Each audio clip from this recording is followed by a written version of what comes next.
Hello students, welcome to my channel. आज video में बहुत बहुत स्वागत है आप लोगों का। आज हम डिस्कस करने वाले हैं वन डायमेंशन पोटेंशियल वेल, जो कि गेट और सीएसआईआर नेट का बहुत ही ज्यादा इंपॉर्टेंट टॉपिक है। और इसको आज मैं कंप्लीट डिस्कस करूंगा और इतना अच्छे से समझाऊंगा आपको, इतना बेसिकली समझाऊंगा कि आपको कभी भी वन डायमेंशन पोटेंशियल वेल में कभी कोई प्रॉब्लम नहीं आएगी। तो चलिए शुरू करते हैं। प्लीज वीडियो को पूरा देखें, सब्सक्राइब करें, लाइक करें और शेयर करना ना भूलें। तो चलिए शुरू करते हैं। समझाने से पहले मैं आपके लिए पास में कुछ लेकर आता हूँ ताकि अच्छे से समझ में आएगा। ओके, मैंने यहाँ एक पेपर लिया है, इसको समझाने के लिए यहाँ पर मैंने एक पेपर लिया है। उस पेपर की मदद से मैं आपको समझाऊंगा कि वन डायमेंशन पोटेंशियल वेल कैसे काम करता है। लेकिन इसको समझने से पहले आपको समझना होगा कि पोटेंशियल स्टेप क्या है। ये बहुत इंपॉर्टेंट बात है, पोटेंशियल स्टेप। इसको समझो आप पहले। अगर आपको पोटेंशियल स्टेप समझ में आ गया तो मैं गारंटी देता हूं आपको one dimension potential well completely समझ में आ जाएगा। तो देखो कैसा है, इसको समझने के लिए पोटेंशियल स्टेप को मैं आपको एक छोटा सा एग्जांपल देता हूं। मान लो ये एक मेरे पास एक कागज की दीवार, ये रही एक कागज की दीवार है। अब होगा क्या, ये मेरा एक मार्कर है। अगर मैं इसको ऐसे मारूं, आपके सामने मारकर बता देता हूं, ये मेरी कागज की दीवार है, इसको मैंने मारा, ये ऐसे गया, मतलब ये इंसिडेंट हुआ, टकराया यानी रिफ्लेक्ट हुआ और वापस आ गया। अब हुआ क्या है यहां पर, जरा ये समझते हैं कि हमने फेंका, टकराया, नीचे गिर गया, मतलब बाउंस बैक हुआ। तो सर पोटेंशियल स्टेप क्या कहते हैं, अब इसको जरा समझते हैं। अब यही दीवार, यही मार्कर, और अगर मैं इसको बहुत तेज स्पीड से यानी बहुत तेज फोर्स से, या सीधी सीधी बात बोले बहुत तेज एनर्जी से अगर मैं इसको फेंकूं, तो क्या ये मार्कर इस दीवार को पेनिट्रेट करके निकल जाएगा, यानी कि खड्डा करके निकल जाएगा? हाँ या ना, हाँ या ना? बिल्कुल सर। तो सर पोटेंशियल स्टेप भी कुछ यही बात बोलता है। पोटेंशियल स्टेप बोलता है कि किसी भी जगह पर अगर पोटेंशियल V नॉट हो, या फिर कहे कि किसी एक ऐसे पॉइंट पे, मान लेते हैं x बराबर 0 पर पोटेंशियल बहुत ज्यादा है, और अगर यहां से एक पार्टिकल ऐसे आ रहा है जिसको मैं कहूंगा इंसिडेंट पार्टिकल। अब ये सर ये पार्टिकल आ क्यों रहा है उसके बारे में भी मैं बताऊंगा। तो ये पार्टिकल यहां पर आएगा और टकरा के वापस भी जाएगा, जिसको हम कहेंगे रिफ्लेक्शन। लेकिन अगर उस पार्टिकल की एनर्जी पोटेंशियल से ज्यादा हो गई तो वो यहां से दीवार को क्रॉस करके निकल जाएगा, जिसको हम कहेंगे ट्रांसमिशन, या फिर कहेंगे ट्रांसमिटेड टर्म। ये हमारा पोटेंशियल स्टेप बताता है, जिसका मैंने अभी आपको प्रैक्टिकल डेमोन्स्ट्रेशन करके बता दिया। तो देखो एक्चुअल में पोटेंशियल स्टेप हमें क्या बताना चाहता है। पोटेंशियल स्टेप एक्चुअल में क्वांटम टनलिंग को बताना चाहता है, लेकिन अभी मैं क्वांटम टनलिंग में नहीं जाऊंगा, इसके लिए मैं अलग से वीडियो बनाऊंगा। लेकिन उसके लिए क्वांटम टनलिंग को समझने के लिए सबसे पहले आपको 1D पोटेंशियल वेव समझ में आना चाहिए, उसके बाद ही आपको क्वांटम टनलिंग है वो समझ में आएगी। ठीक है, ये मैं आगे बताऊंगा। लेकिन फिलहाल भी आपको याद रखना पोटेंशियल स्टेप किसे कहते हैं।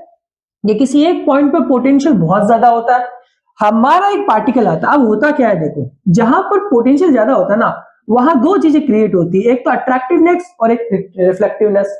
मतलब इस पोटेंशियल के पास अट्रैक्टिवनेस और रिफ्लेक्टिवनेस दोनों क्रिएट होगी। अट्रैक्टिवनेस ऐसे होगी कि इंसिडेंट पार्टिकल इसकी तरफ अट्रैक्ट होगा, बट जैसे ही ये पोटेंशियल के पास पहुंचेगा ये इसको बाउंस बैक करेगा, और ये बाउंस बैक होकर सीधा पीछे आएगा। लेकिन ये इसको पेनिट्रेट कब कर देगा, इसमें से पार होकर कब निकल जाएगा, जब इस पार्टिकल की एनर्जी इस पोटेंशियल से ज्यादा होगी। पोटेंशियल स्टेप मेरा ये चीजें बताता है। अब अगर मैं इसकी कुछ इक्वेशन देना चाहूं तो सर क्या मैं इसकी इक्वेशन दे सकता हूं? बिल्कुल इसकी इक्वेशंस दे सकते हो आप। तो चलिए मैं इसकी कुछ इक्वेशंस बताता हूं आपको। I hope so potential step आपको समझ में आया होगा। बड़ी मुश्किल से मैंने मतलब ये इस चीज को बनाया है ताकि आपको समझ में आए कि पोटेंशियल स्टेप कैसा हो। बहुत इजी वे में बताया, बहुत आसान तरीके से। ठीक है, अब मैं यहाँ एक छोटा सा डायग्राम बनाऊंगा क्योंकि ये मैंने बीच में बड़ा बना दिया था, इक्वेशन लिखने की हमारे पास अभी जगह नहीं। तो देखो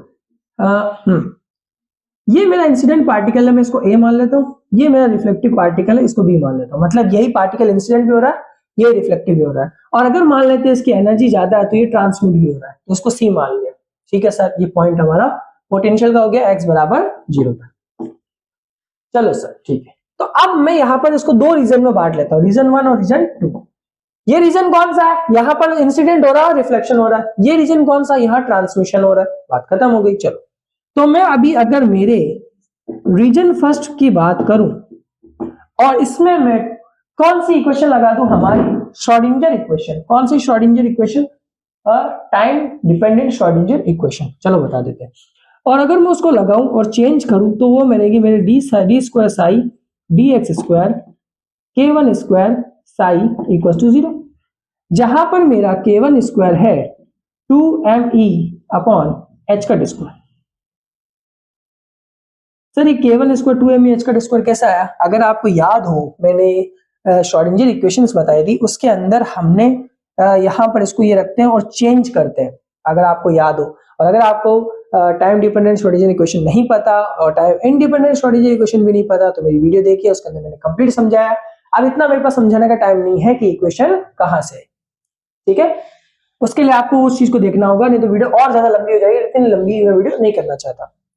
अब हमने अपनी जो इक्वेशन लगाई श्रोडिंगर इक्वेशन यहाँ पर, उसकी मदद से मैं देख सकता हूं कि ये मेरी सेकंड ऑर्डर डिफरेंशियल इक्वेशन। तो मैं मान लेता हूं इसके जो सॉल्यूशन होंगे वो होंगे a sin bx plus kx होगा, सॉरी k1x लिखेंगे क्योंकि ये हमारा फर्स्ट रीजन पे बात करें तो यह सब कुछ मैंने 1 1 में लिया, और मेरा b cos kx k1x। Okay sir, समझ आ गया। अब अगर आप ढंग से देखो तो x बराबर 0 पर मेरा पोटेंशियल कुछ ना कुछ है, कुछ ना कुछ है, ठीक है सर। तो x बराबर 0 रख के देखेंगे, हम यहाँ पे अप्लाई करेंगे बाउंड्री कंडीशंस। क्या अप्लाई करेंगे? Boundary conditions. तो बाउंड्री कंडीशन किसको कहते हैं वो समझिए जरा, बाउंड्री कंडीशन क्यों काम आती है। ये वर्ड शायद बहुत से बच्चों ने पहली बार सुना होगा। देखो, पोटेंशियल के प्रॉब्लम्स में अक्सर हमारे पास में कंडीशंस गिवन होती है, क्योंकि हमारे पास में जो पार्टिकल होगा वो एक गिवन रीजन के अंदर होगा, दैट्स मीन वो दो बाउंड्रीज से घिरा होगा। तो हमें उस पार्टिकल को समझने के लिए, उसकी डेंसिटी को समझने के लिए, इवन उसके पोटेंशियल, उसके फोर्स को, उसके वर्क को समझने के लिए बाउंड्रीज को कंसीडर करना पड़ेगा कि इस बाउंड्री पे वो कितना, इस बाउंड्री पे वो कितना। तो इस चीज को आपको अपने जहन में रखना है, दिमाग के अंदर रखना है कि बाउंड्री वैल्यू प्रॉब्लम्स यानी कि बाउंड्री कंडीशंस वो होते हैं जिसकी मदद से हम किसी रीजन के अंदर पार्टिकल को फाइंड करते हैं, या फिर जिनकी मदद से हम पता कर सकते हैं कि हमारा वेव फंक्शन वर्क कैसे कर रहा है। इस चीज को आप याद रखें। तो फिलहाल के लिए मेरे पास एक ही बाउंड्री कंडीशन गिवन है, वो है x बराबर 0। अगर मैं x बराबर 0 यहां रखता हूं तो ये तो मेरा पूरा 0 ही हो गया, ये 5 1 0।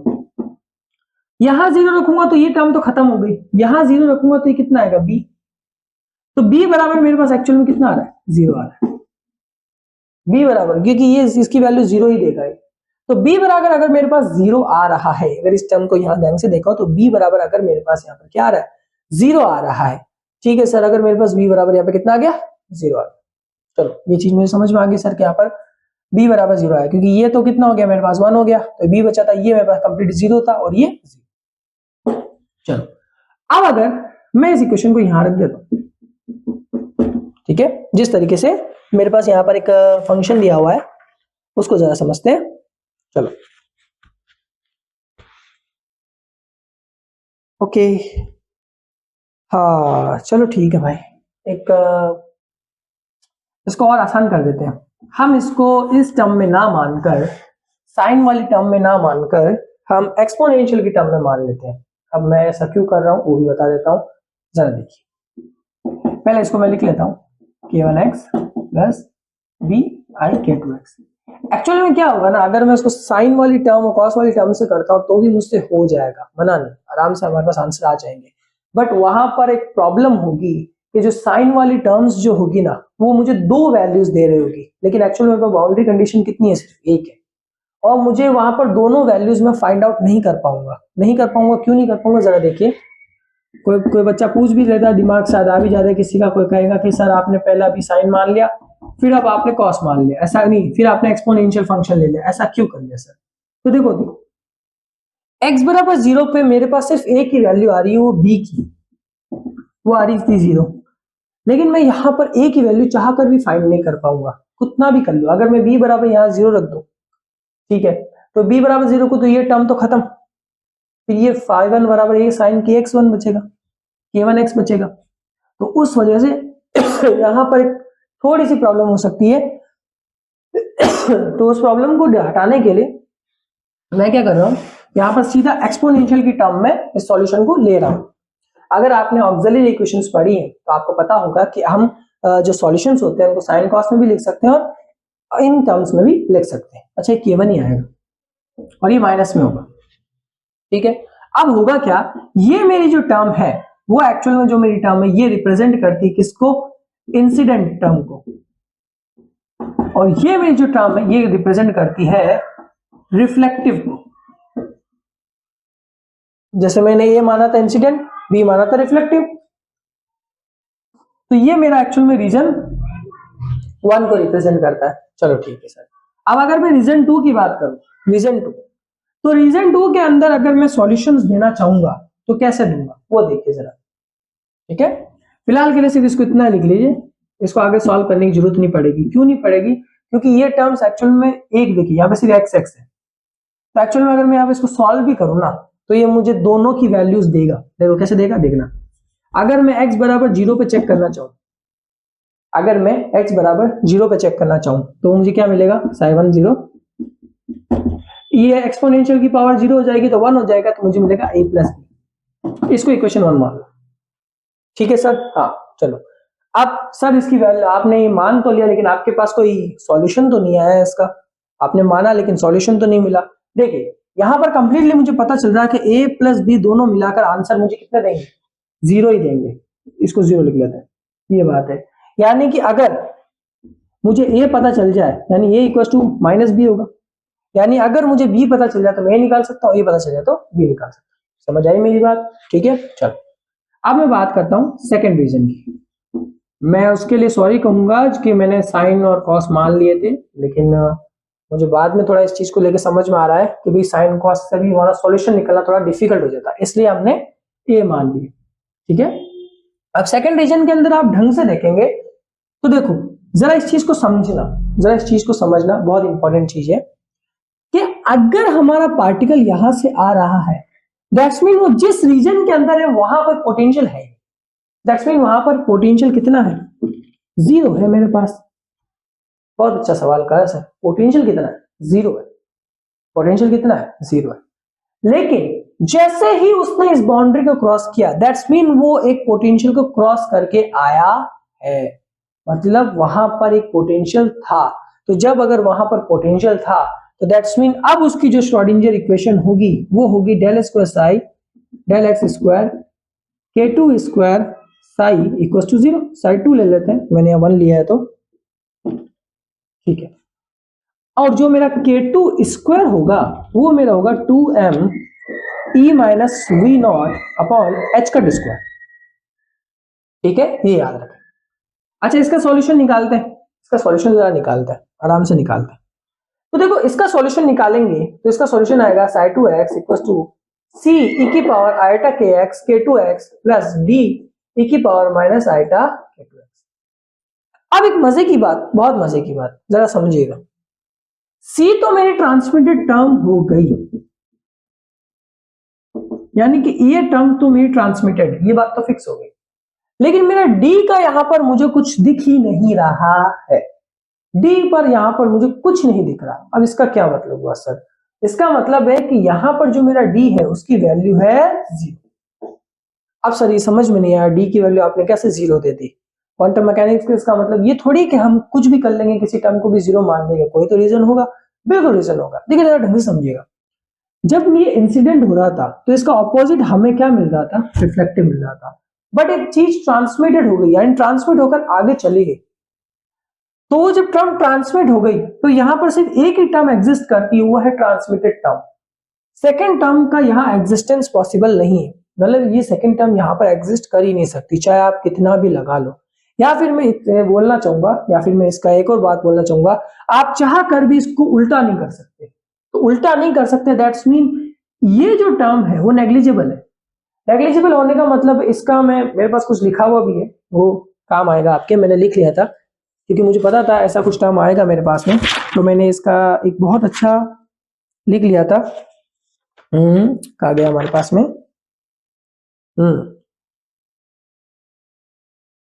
हाँ, इसमें मैंने लिख लिया था कि d equals to zero because it cannot be observed in given region।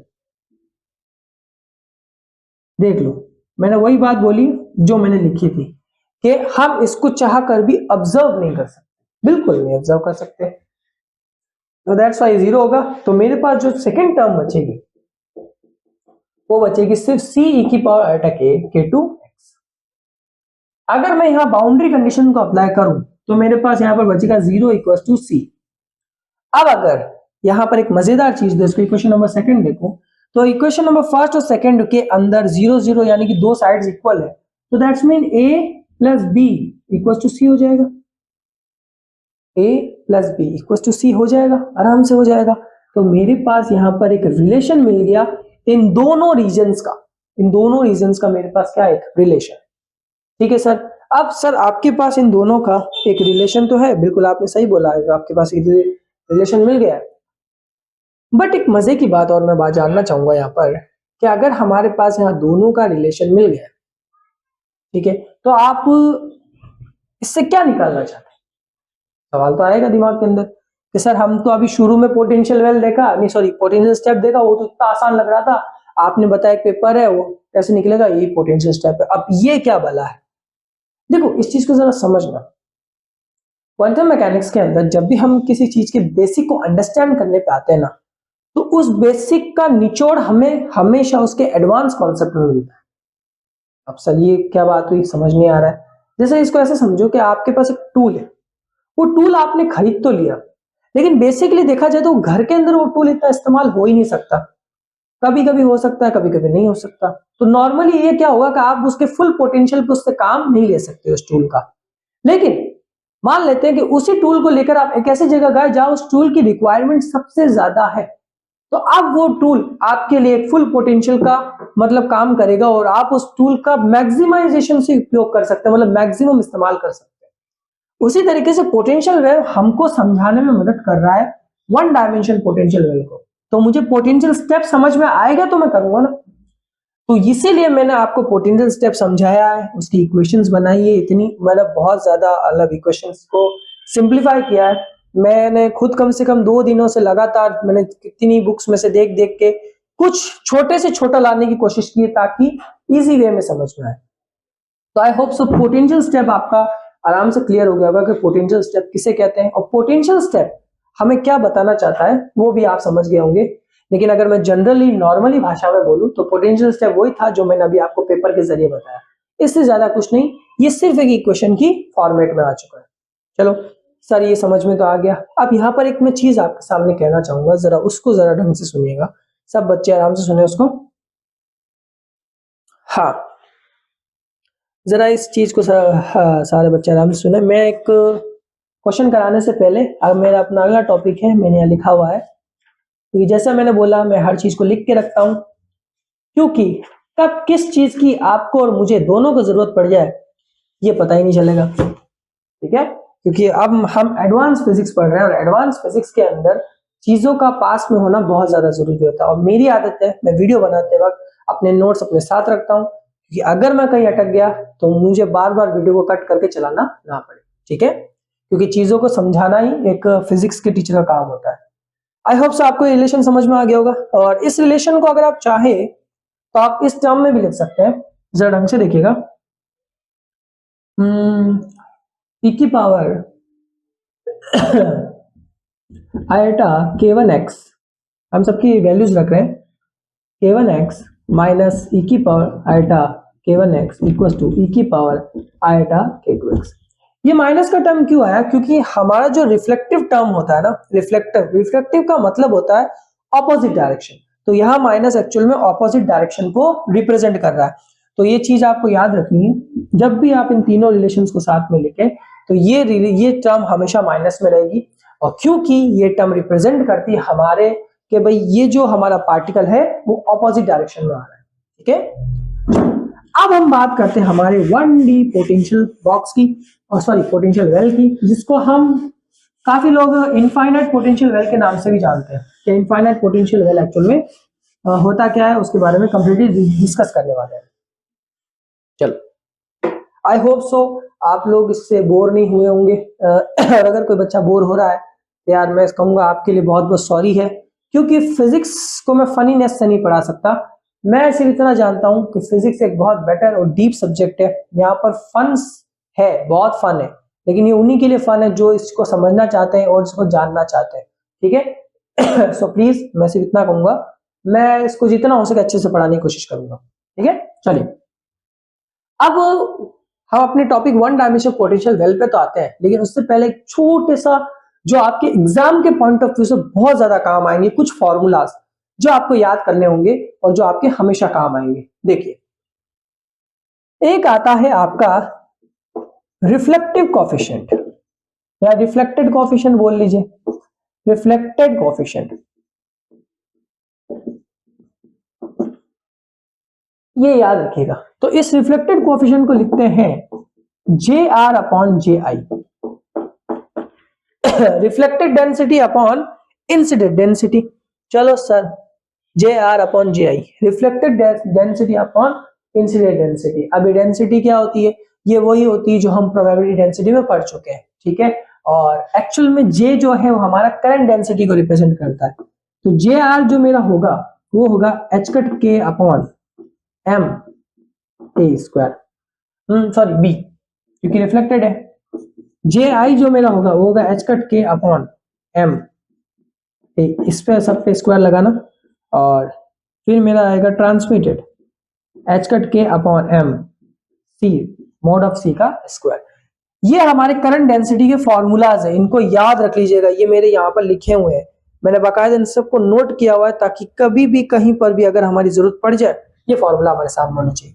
अब सर ये फॉर्मूला कहाँ कहाँ आएंगे? ये आपकी मदद करेंगे करंट डेंसिटी को ढूंढने में। अगर आपको रिफ्लेक्टिव करंट डेंसिटी चाहिए तो कुछ नहीं करना है, आपके पास वैल्यूज दे रखी होगी बी की, ए की और सी की, आप इन सब की वैल्यूज को फाइंड आउट कर सकते हैं।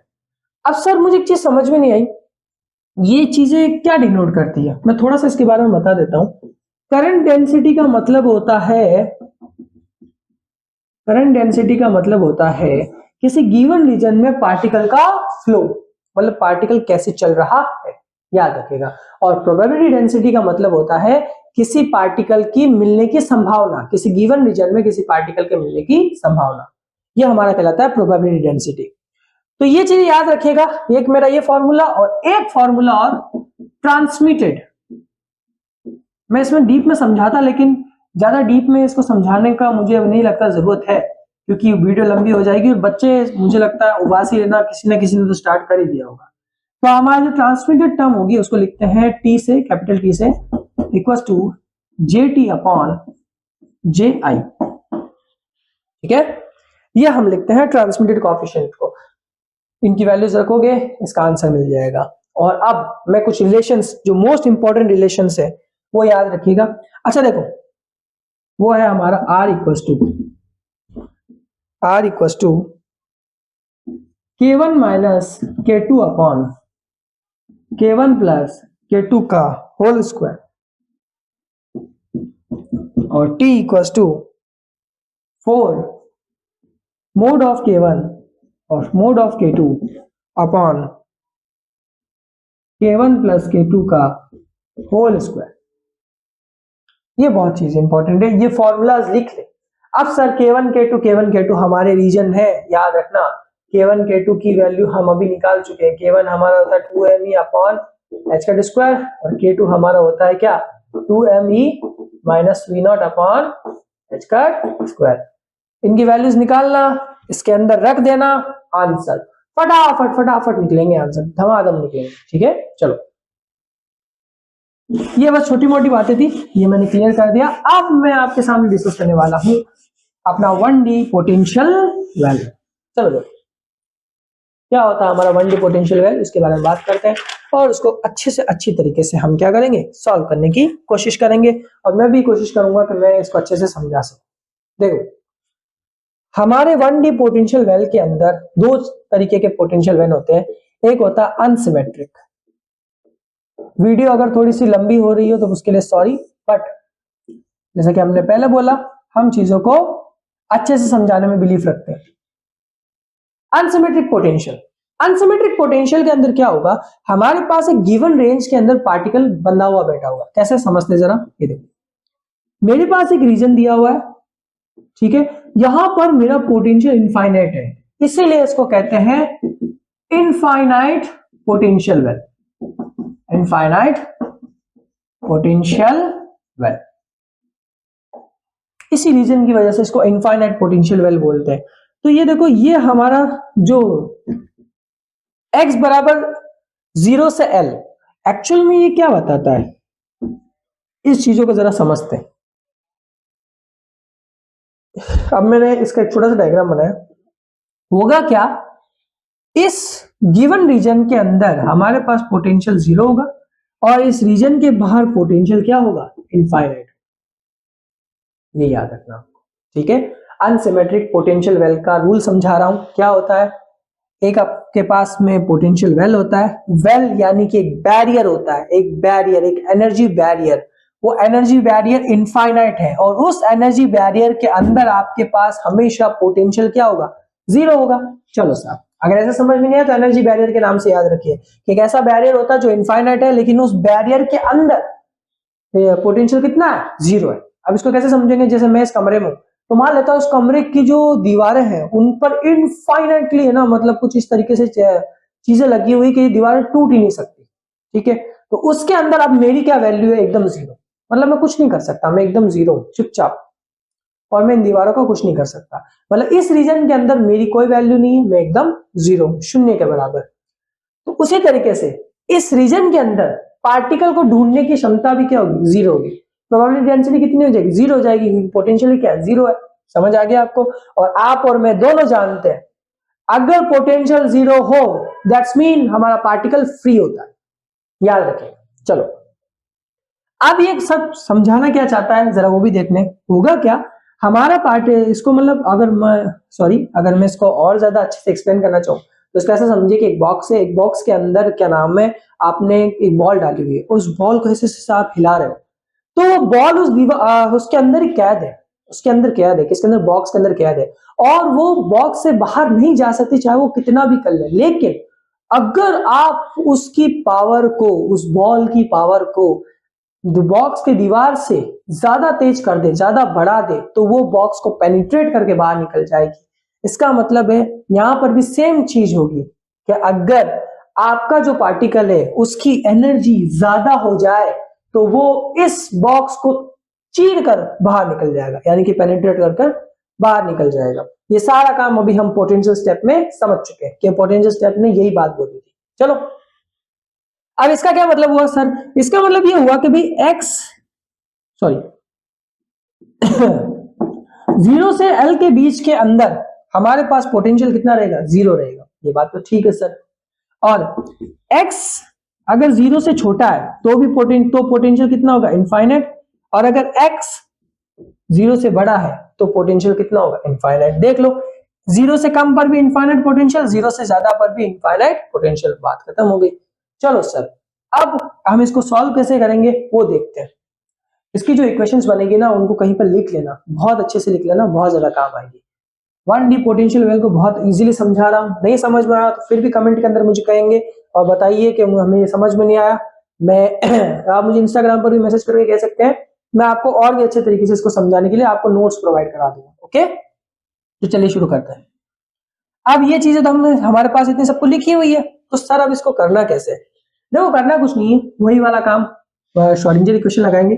श्रोडिंगर इक्वेशन कहती है D square psi upon D x square plus, यहां पर मैं इसको लिख दूंगा के स्क्वायर साई प्लस टू 0। चलो मजा आएगा। अब यहां पर अगर मैं इसको सॉल्यूशन लूं तो मैं इसका सॉल्यूशन ले सकता हूं psi x equal to a sine x sine k x plus b cos k x. अब यहां पर ये मैंने लिया सॉल्यूशन क्यों लिया, क्योंकि मेरे पास यहाँ पर दो बाउंड्री वैल्यूज है, एक x बराबर 0 और x बराबर l। समझ आया आपको। चलो तो सबसे पहले वही काम, बाउंड्री वैल्यू को अप्लाई करेंगे। पोटेंशियल स्टेप में भी हमने किया था, बाउंड्री वैल्यू अप्लाई की, x बराबर 0 पर पोटेंशियल कितना है, 0 है, बात ही खत्म हो गई। तो मेरे पास पोटेंशियल कितना है, 0 आया। x बराबर 0 रखूं तो ये टर्म खत्म, ये रखा तो b, तो b बराबर मेरे पास वैल्यू कितनी है, 0 आई। उसकी वैल्यू को वापस इधर उठा के रखता हूं, लेकिन कैसे, 2 मिनट रुकिए, रखने से पहले 2 मिनट देखिए। अब बाउंड्री वैल्यू अप्लाई करते हैं, x बराबर l, कौन सी, x बराबर l। x बराबर l पर भी तो पोटेंशियल 0 ही है, बिल्कुल 0 है।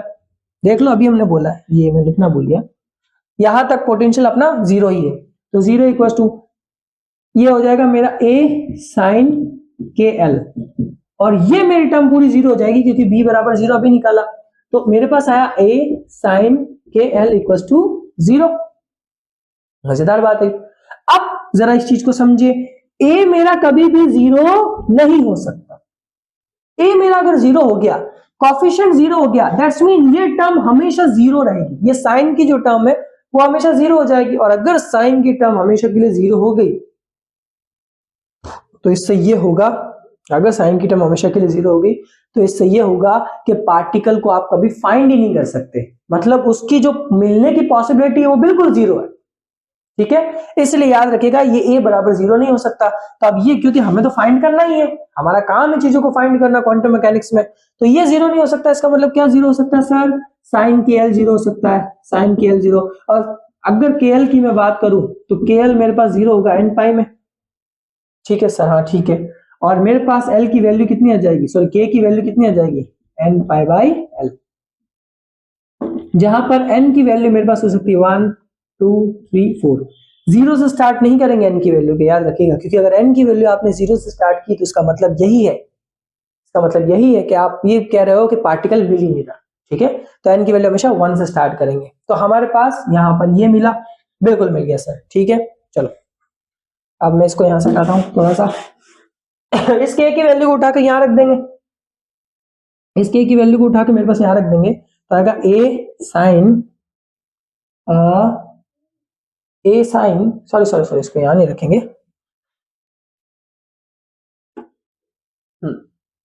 इसको अब हम यहां रखेंगे, क्योंकि ये टर्म तो मेरी 0 हो चुकी है, क्योंकि b मेरा 0 हो चुका है। ठीक है, तो मैं लिखूंगा sine x, a sine k की जगह मैं रखता हूं तो हो जाएगा n पाई x अपॉन l।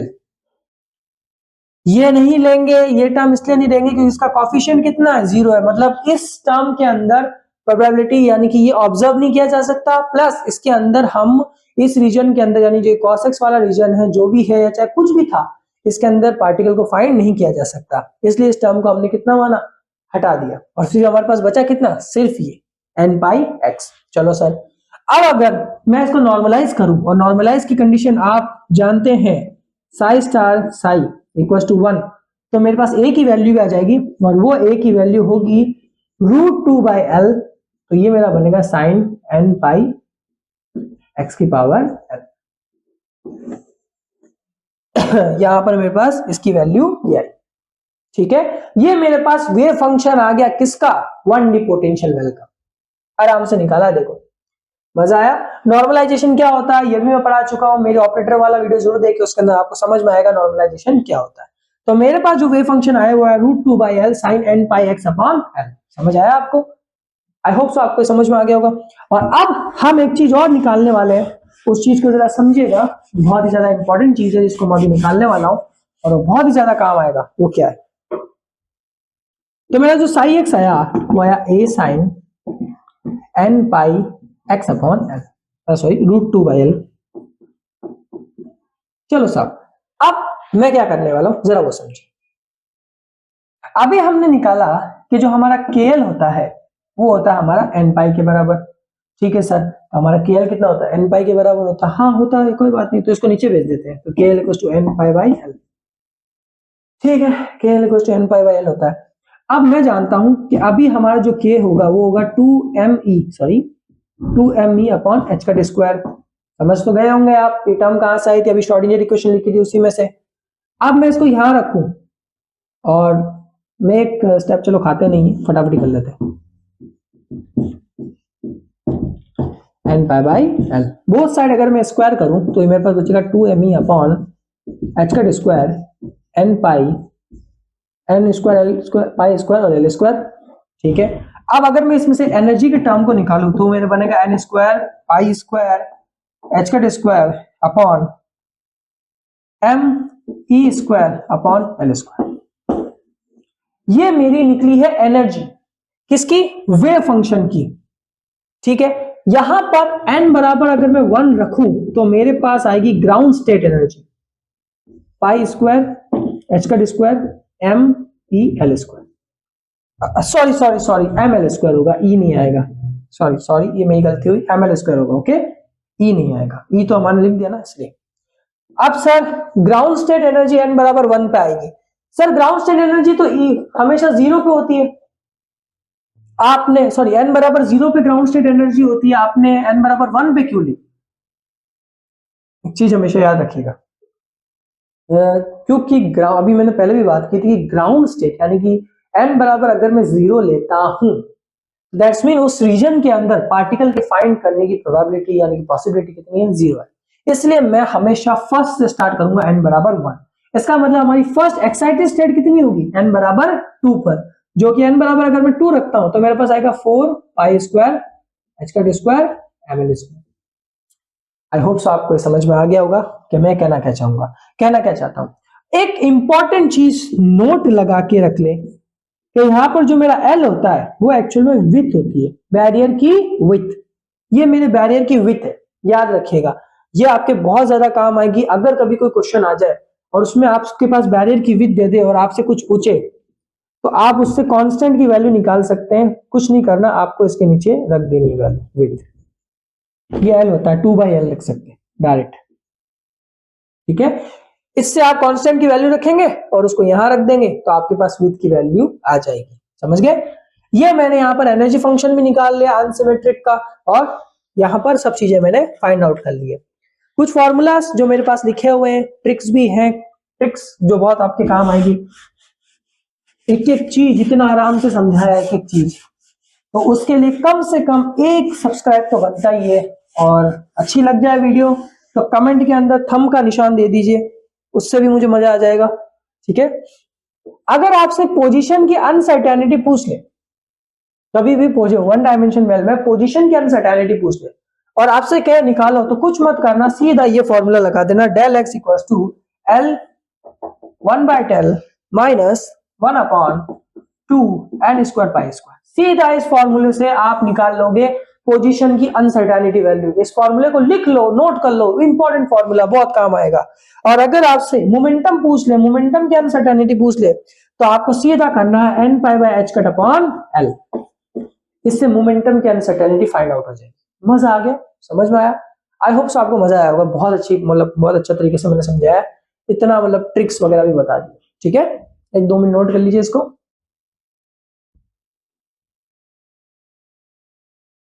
ठीक है, चलिए अब सिमेट्रिक तो अनसिमेट्रिक तो हो गया, तो चलिए सिमेट्रिक पे भी बात कर लेते हैं। सर सिमेट्रिक पे भी बात कर लेते हैं ताकि हमारी जो कंफ्यूजन है वो दूर हो जाए। चलो सिमेट्रिक पे भी बात कर लेते हैं। सिमेट्रिक क्या होगा? कुछ नहीं है, सिमेट्रिक कुछ नहीं है, दिमाग में क्लियर कर ले, सिमेट्रिक कुछ नहीं है। सिमेट्रिक के अंदर सिर्फ क्या होगा, हमारी लिमिट्स एक जैसी होगी, मतलब हमारा जो बैरियर होगा वो -L/2 से L/2 में होगा, मतलब जो बैरियर की जो रेंज होगी वो सेम होगी, इसलिए वो सिमेट्रिक कहलाता है। पोटेंशियल तो यहां पर भी इनफाइनाइट होगा और यहां पर 0 होगा। ठीक है, यानी कि यहां पर एक बार x बराबर -L/2 होगा और x बराबर L/2 होगा। बात ही खत्म। वही वाली काम करना है, वही वाली अपने को श्रोडिंगर इक्वेशन लगानी है, d² psi dx² plus k² psi equal to 0।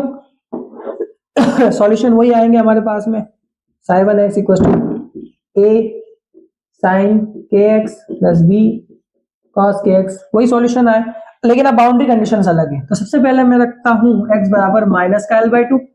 x बराबर -L/2 रखूंगा तो भी मेरे पास आंसर तो 0 ही आएगा, आंसर 0 ही आया। तो L/2 इसके अंदर रखूं माइनस का, तो ये माइनस आगे आ जाएगा, ये बनेगा a sin k L/2, और cos के अंदर माइनस अब्सॉर्ब हो जाता है तो बन जाएगा k L/, ठीक है। इक्वेशन नंबर 1 मान लो। सेकंड में बाउंड्री कंडीशन अप्लाई करें, x बराबर L/2 रखे, उसमें भी तो 0 ही मिलेगा, तो इसमें मिलेगा sin k L/2 plus b cos k L/2, same ही मिला। अब एक बार इन दोनों इक्वेशंस को जोड़ लेते हैं। अगर इन दोनों इक्वेशंस को मैं जोड़ूं तो मेरे पास बनेगा 2b cos KL/2 equal to 0। ठीक है सर। अच्छा देखो, b 0 नहीं हो सकता, b 0 नहीं हो सकता, इस 2 को उधर भेज देते हैं, b 0 नहीं हो सकता, दैट्स मीन अब मेरा 0 होगा क्या, L/2 सॉरी 2 आएगा यहाँ पे, हाँ 0 क्या हो सकता है, cos KL हो सकता है। ठीक है सर, cos KL/2, तो मेरा जो KL 0 हो सकता है, तो KL मेरा 0 कब हो सकता है, इसको उधर भेजा, तो KL cos के लिए KL 0 तभी हो सकता है जब वो हो हमारा n π/2, जब वो हमारा n π/2। KL तो मेरा तभी 0 हो सकता है जब वो n π/2। बात तो सही है आपकी, KL मेरा तभी 0 हो सकता है। इसके नीचे 2 लिख के रखे ताकि काम हो जाएगा अपना। ठीक है, KL की जगह क्या रख सकते हैं, KL/2 की जगह रख सकते हैं n π/2। अच्छा मजे की बात, और n की वैल्यू हमारे पास स्टार्ट होती है 1 से, बिल्कुल 1 से स्टार्ट होगी, 1 से स्टार्ट होगी, क्योंकि ये सिमेट्रिक है, याद रखना। तो n की वैल्यू 1 से स्टार्ट होगी यहां से, क्योंकि अगर मैं 0 दे दूंगा तो cos 0 तो 1 देता है, लेकिन मेरे पास आंसर 0 आना चाहिए, तो 0 आएगा, दैट्स मीन यहां पर या तो 1 आ सकता है, या 3 आ सकता है, या 5 आ सकता है, मतलब ऑड नंबर आ सकते हैं। ठीक है सर, तो इस चीज को हमारे पास cos के लिए, तो मतलब अब मैं 1 मिनट के लिए, अगर मुझे ऑड नंबर के लिए फंक्शन लिखना है, समझिएगा इस बात को, अगर मैं ऑड फंक्शन के लिए, अगर ऑड नंबर्स के लिए फंक्शन लिखना है, वे फंक्शन, तो वो मेरे पास होगा psi1x psi x equal to √2/L cos kn π/2। ठीक है, सॉरी n πx, सॉरी मेरे पास लिखा पड़ा है, मैं वो लिख लेता हूँ ताकि कंफ्यूज ना हो। हाँ n πx/L, सॉरी। ठीक है, ये होगा। अब सर ये क्यों हुआ, आपने बताया नहीं, ये कैसे हो गया, क्यों हो गया, कहां से आ गया, तो कुछ नहीं हुआ, KL की जगह मैंने 2 रख दिया, देखो 2 से 2 कैंसिल हो गया, तो KL इक्वल टू कितना आ जाएगा, n π आ जाएगा, KL की जगह n π रख दो, हो गया। ठीक है, चलो बात खत्म हो गई। हाँ, तो यहां पर मेरे पास ये इक्वेशन आई। ठीक है, सॉरी मैं एक इक्वेशन लिखना भूल गया, plus b cos kx। Okay, चलो इसकी वैल्यू हम वहां उठा कर रख रहे हैं, क्योंकि हम इससे ऑड फंक्शंस के लिए निकाल रहे हैं। देखो मेरी बात जरा ढंग से समझना, पिछले वाले क्वेश्चन के अंदर आपने ये चीज देखी थी, आपने ये चीज देखी थी कि x बराबर 0 पर हमारे पास 0 वैल्यू आई थी, तो हमारे पास पोटेंशियल की कुछ और ही वैल्यू आई, तो वहां पर हमारे पास b 0 हो गया, तो ये टर्म खत्म हो गई थी, सिर्फ साइन की टर्म बची थी। लेकिन इन कंडीशंस में देखो आप कि हमारे पास दोनों टर्म एग्जिस्ट करती है, तो मतलब हमारे पास 2 वेव फंक्शन बनेंगे, तो 2 वेव फंक्शन बनेंगे, इसका मतलब है कि एक कॉस का बनेगा और एक साइन का बनेगा। तो अब जब मैं साइन को बना रहा हूं, सॉरी कॉस का बना रहा हूं, तो आपने देखा ये रहा कॉस का वेव फंक्शन, मुझे इसकी वैल्यू मिली, मैंने उसको उठा कर वहां रखा, तो मेरे पास कॉस का वेव फंक्शन ये है। इसी तरह अगर मैं इस इक्वेशन को 2 मिनट जरा देखिएगा, अगर इस इक्वेशन को सब्सट्रैक्ट कर दो, इक्वेशन 1 और इक्वेशन 2 को, सॉरी a sin KL/2 और b cos KL/2, अगर मैं इसको सब्सट्रैक्ट कर दूं तो मेरे पास साइन के अंदर वैल्यू आएगी ये 2 sin KL/2 इक्वल टू 0, यही आएगा। और अभी हमने साइन के लिए भी निकाला था, साइन के लिए निकाला था तो देख लो बिल्कुल सेम ही था। तो अगर मैं साइन के लिए निकालना चाहूं तो साइन के लिए मेरे पास यहाँ पर KL की वैल्यू n पाई ही आएगी, जहां पर n मेरे पास कितना होगा 0 2 4 6, इवन नंबर आएगा, इवन नंबर पे देगा मुझे 0, तो ठीक है सर इवन नंबर पे देगा तो इवन नंबर पे देख लेते हैं। तो यहां पर मेरे पास इसके लिए आएगा साइन n πx/L, ये मेरे लिए आएगा ऑड नंबर्स के लिए, ये मेरे पास इवन नंबर्स के लिए। याद रखिएगा ये दोनों ही एक दूसरे के कॉम्प्लीमेंट्री फंक्शंस है, मतलब ये दोनों एक दूसरे के बिना अधूरे हैं। अब सर इस क्वेश्चन को सॉल्व कैसे करेंगे, अगर कभी हमारे सामने कोई क्वेश्चन आ गया तो देखो वहां तुम्हारे पास दे रखा होगा अगर वो बोले फर्स्ट एक्साइटेड स्टेट और फाइनाइट पोटेंशियल वेव बोले तो आपको कॉस लेना, क्योंकि फर्स्ट एक्साइटेड स्टेट हमारे पास में होती है n बराबर 2, तो इसका मतलब आपको कौन सा फंक्शन लेना, साइन का लेना। अगर वो बोले सेकंड एक्साइटेड स्टेट तो वो होती है हमारे पास कितना, ऑड। तो बस आपको याद रखना है कि एक्साइटेड स्टेट शुरू कहां से होती है, तो ग्राउंड स्टेट मेरी शुरू होती है n बराबर 1 से, एक्साइटेड स्टेट शुरू होती है मेरी 2 से। ये याद रखना आपको बस। किस फंक्शन में कौन काम आएगा आप निकाल लो, सॉरी। ठीक है, ज्यादा हार्ड नहीं है, ज्यादा हार्ड नहीं है, ज्यादा हार्ड नहीं है। फिर से कह देता हूँ, जो बच्चा इस चीज को लेके बहुत ज्यादा कंफ्यूज हो रहा होगा उसको मैं कहूंगा ये ज्यादा हार्ड नहीं है, थोड़ा सा इसको करें, थोड़ा बैठ के करेंगे तो आपसे हो जाएगा, इतना हार्ड नहीं है। ठीक है, तो आई होप सो आपको ये समझ में आया होगा। बहुत मतलब थोड़ा लेंथी वीडियो हो चुका है, मैंने समझाया भी बहुत ज्यादा है इसलिए। ठीक है, तो आई होप सो आपको ये वीडियो अच्छा लगा होगा, आपको पता चल गया होगा डेरिवेशन कैसे हुआ, क्वेश्चन कहाँ से आएंगे। नेक्स्ट वीडियो के अंदर मैं कम से कम इसके कुछ क्वेश्चन डिस्कस करूंगा ताकि ये पूरा कंप्लीट समझ में आ जाए। वीडियो ज्यादा लंबी हो जाएगी इसलिए क्वेश्चन डिस्कस नहीं कर रहा हूँ। नेक्स्ट वीडियो के अंदर पक्का इसके कम से कम 4 से 5 क्वेश्चन बहुत इंपॉर्टेंट जो इसको समझाने के लिए जरूरी होंगे मैं वो लेकर आऊंगा और विद ट्रिक्स के साथ में। तो आई होप सो आपको अगर वीडियो अच्छी लगी है सब्सक्राइब करें, लाइक करें और नेक्स्ट वीडियो को जरूर देखें, क्योंकि नेक्स्ट वीडियो के अंदर मैं बताऊंगा कैसे आप ट्रिक्स की मदद से भी और कैसे कॉन्सेप्ट की मदद से भी क्वेश्चंस को बहुत जल्दी सॉल्व कर सकते हैं और जल्दी से जल्दी इनको रिमेंबर कर सकते हैं। अगर किसी को नहीं समझ आया है सिमेट्रिक पोटेंशियल वेल या फिर अनसिमेट्रिक पोटेंशियल वेल या फिर पोटेंशियल स्टेप, कमेंट में कमेंट करें मुझे, मैं उनसे पर्सनली इस चीज के ऊपर डिस्कस करूंगा। आई होप सो आपको अच्छा लगा होगा। मिलते हैं हमारे नेक्स्ट वीडियो में। सब्सक्राइब करें, लाइक करें और शेयर करना